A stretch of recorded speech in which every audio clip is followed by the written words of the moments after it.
जल्लाद बापार जघन्य कांडरे पुओ भी चलीगला आगरू तो बहुर मृत्यु होता गत राति पुओं जीवन चली जाइए। कटक एससीबी चिकित्साधीन अवस्था पुओ दीनबंधु राउतर मृत्यु होती। कटक जिला बारंग थाना बारसिंग गाँव घटना। पैसा नदेबारु गत शनिवार पुओ दीनबंधु पेट्रोल ढाली निआं लगाई देइथिले बापा गोवर्धन राउत। स्वामी को बंचाइबा चेष्टा करी बहु सस्मिता पोड़ी जाइथिले। घटना परदिन तांकर मृत्यु होता। गत राति पुओ दीनबंधुंकर मृत्यु होइछि। तेबे बापार जघन्य कांडरे उभय पुओ बहुंकर मृत्यु घटना स्थानीय अंचल में वर्तमान चांचल्य सृष्टि करिछि। तापस जन आम सहित जोड़ी होती। तापस गोटे दुखद घटना केबे बापा एमिति करिपारे भाबिले मध्य आश्चर्य लगुଥିଲେ। घटनाटी सत बहुंकर मृत्यु होता बेले पुओ मध्य गतकाल राति जीवन हराई।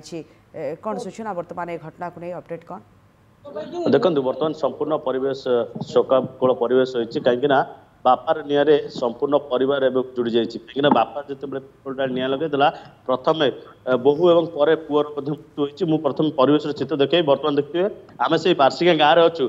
बर्तमान आउ किसी समय मध्य मृतदेह आसी पहुँचब गाँव में देखिए साई पड़सा कथा कहतु बंधु परिवार वर्ग कथा कहतु समस्त आसी पहुँची पोके बंधा सरी देखिपे परिवार लोके बेस मर्माहत रही दुखद परिवेश गोटे सृष्टि होती। देखिपे कहीं जिते पुओ चली बहु चली जाता परवर्ती समय पुओ चलीगला दुखद घटना कौन आग पुओ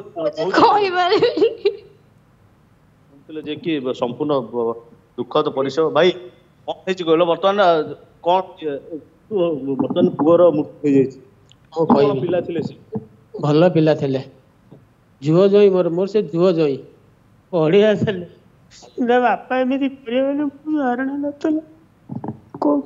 आपण कौन हे पुओ शशुर बर्तमान चली जाइए नाती छोट नाती लालन पालन केमती कहीं सहारा बोली कहीं ना करवा लालन पालन आ भरोसा मो ऊपर आप शुणुते जे कि अजा थे ना भाई गोटे दुखद परिवेश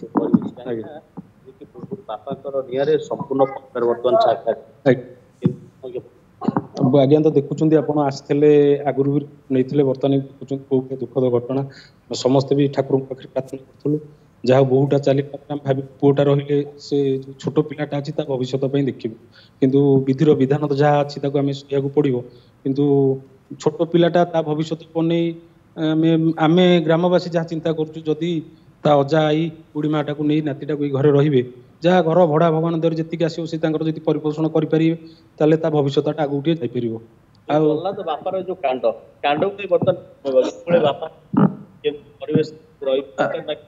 यहीटा आम एक्चुअली प्रशासन को आम तो आईन के हाथ को नहीं पारूनी ना से दिन जो भाया परिस्थिति सृष्टि होता बोधे से दिन बापा को ग्रामवासी गला मारदे था जहाँ फांडी बाबू आसी पहुँचिकी गोटा अलग प्रकार सिचुएसन क्रिएट हवा द्वारा सी आरेस्ट कर नेले किंतु यापर आम ग्रामवासी जहाँ शपथ करूँ आपर आम गाँव में पुलिस आस जहाँ करूँ आम आम डिसाइड करूँ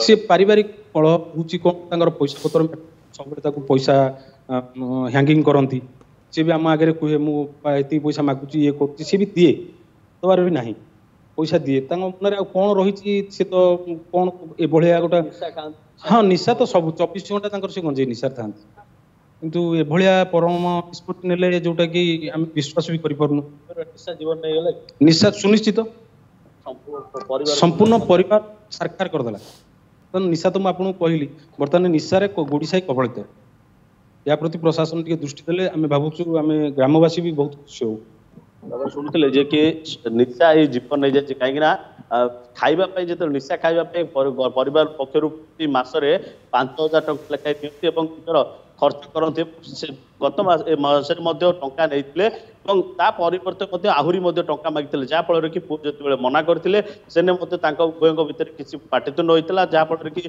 पुओ बसुवा समय से पेट्रोल ढाली निआं लगे सोनाली। धन्यवाद तापस आपण समस्त सूचना पाई। दुखद घटना प्रथमे बहुंकर मृत्यु आउ एबे पुओंकर मृत्यु खबर सामना को आसुछि एवं बापांकर एभली कांड कारनामा को नहीं चारिआडे दुखर परिवेश देखा मिली।